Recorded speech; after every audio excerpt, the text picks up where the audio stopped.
Back to the markets and अभी थोड़ी देर पहले ब्रोकरेज रिपोर्ट्स हमारी सहयोगी जब बता रही थी, आप सुन भी रहे होंगे, ऑटो क्षेत्र पर आज फोकस रहेगा।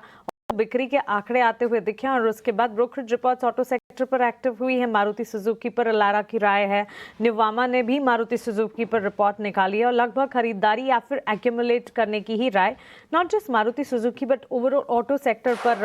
अभी हमारे एक्सपर्ट, टेक्निकल एक्सपर्ट सौमिल से भी एक राय मैंने ली, लेकिन एक फंडामेंटल नजरिया आपसे जरूर समझना चाहेंगे। अच्छे आए हैं ऑटो बिक्री के आंकड़े एंड हो भी क्यों ना, काफी हद तक बूस्ट मिला है इस सेक्टर को। Festive demand, GST rate rationalisation, लगभग सारी छोटी मजौली ऑटो कंपनियां, लार्जर कंपनियां डिमांड में बढ़ोतरी, छोटी गाड़ियों की भी डिमांड में बढ़ोतरी देखने को मिली है। कमर्शियल व्हीकल, पैसेंजर व्हीकल का प्रदर्शन भी बेहतर रहा है। कैसे देखा जाना चाहिए इस सेक्टर को, ऑटो और साथ साथ ऑटो एंसिलरी भी?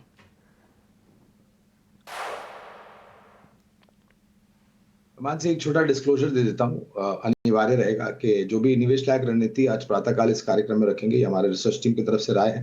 इसमें हमारी कंपनी जियोजेट तथा मेरा कोई व्यक्तिगत निवेश नहीं है, ना ही किसी प्रकार का वित्तीय लाभ मिलता है, ना ही किसी प्रकार का कॉन्फ्लिक्ट ऑफ इंटरेस्ट। लेकिन इसी स्तर पर राय हमारे क्लाइंट्स को देते हैं, संभव है उनका निवेश हो। तो देखिए, पूरा ऑटो क्षेत्र मेरे ख्याल से काफी खबरों को लेकर के, एक तो नीतियों में जो बदलाव हुआ है मानसी सरकार की तरफ से, उसको लेकर के, और जिस प्रकार से नए मॉडल्स आने वाले, ये दो दो महीने बचे हैं इस साल के नवंबर दिसंबर, और अगले साल मेरे ख्याल से और भी काफी सारे नए मॉडल्स लॉन्च होंगे। एक्सपोर्ट मार्केट एक बहुत बड़ा अवसर है भारत में स्थापित ऑटोमोबाइल कंपनियों को और अपना कामकाज विदेशों में बढ़ाने के लिए।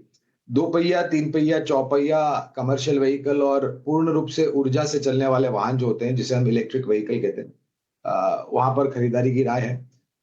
जिस प्रकार से जो आंकड़े आए, उत्साहजनक बिल्कुल थे। कुछ कंपनियों में शायद एक आध आंकड़े इधर उधर हो गए, वो छोटी मध्यम अवधि के लिए मेरे ख्याल से परिस्थिति हो सकती है। अगर आप महीने दर महीने बिक्री को आंकड़े को भी थोड़ा बहुत दूर रख करके अगर दूसरी तिमाही के नतीजों भी अगर आप गौर करें, तो मेरे ख्याल से नतीजे सराहनाजनक आए, कोई बड़ी निराशा नहीं है। सभी कामों में जैसे मैंने बताया मानसी, खरीदारी की राय है, चाहे वो टू व्हीलर में TVS Motors, Bajaj auto, hero MotoCorp, एक सर्वोच्च स्तर पर मोटरसाइकिल बनाने वाली कंपनी आइशर मोटर्स, जो कि कमर्शियल व्हीकल भी बनाती है और उनका वोल्वो के साथ जॉइंट वेंचर भी है। अशोक लेलैंड, जो कि केवल मात्र सीवी व्हीकल है। टाटा मोटर के दोनों विभाजन पर, पहले तो टाटा मोटर जब जो विभाजन नहीं होता तब खरीदारी की राय थी, अभी भी खरीदारी की राय है टाटा मोटर्स पर। मारुति, एमएनएम, और एक प्योर इलेक्ट्रिक जो कंपनी मैं बता रहा था, ऊर्जा से चलने वाली वाहन बनाने वाली कंपनी ओलेक्ट्रा ग्रेक, इन सभी पर खरीदारी की राय। और मैं ये भी मानता हूं मानसी, कि अगर आप एक सकारात्मक नजरिया ऑटो क्षेत्र पर लेकर के चलते हैं, तो उतना ही सकारात्मक नजरिया आपको ओईएम, टायर और बैटरी मैन्युफैक्चरिंग कंपनीज पर भी रखना चाहिए। ऑलराइट, तो चलिए